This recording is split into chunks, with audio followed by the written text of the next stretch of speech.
என்ன படிச்சிருக்கேன்? BSc computer science. சித்தாள் வேலைக்கு போனேன், இடுப்பு இல்லை இங்கே வலி. என்ன படிச்சிருக்கேன்? BSc computer science. வைக்க கட்டியாத்த போனேன், கைத்து இல்லை கைத்து இங்கே வலி. என்ன படிச்சிருக்கேன்? BSc computer science. நெல் பிடிக்க போனேன், நேரில் அரிக்குது, மூக்கில் சொனை இருக்கு. என்ன படிச்சிருக்கேன்? BSc computer science. நோ வாண்ணா, வக்கி கட்டுக்கு போகணும், நேரம் ஆயிடுச்சு. வரியா இல்லைண்ணா? நான் போகிறேன், வரியாண்ணா? இருங்கடா, விட்டுட்டு போகிறாங்க, நானும் வரேன்.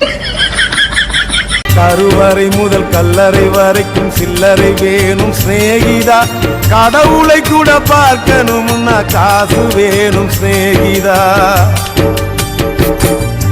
சரியா தப்பா செய்யறது சரியா தப்பா, நல்லது எது கெட்டது எதுன்னு தெரியலையப்பா, எனக்கு புரியலையப்பா.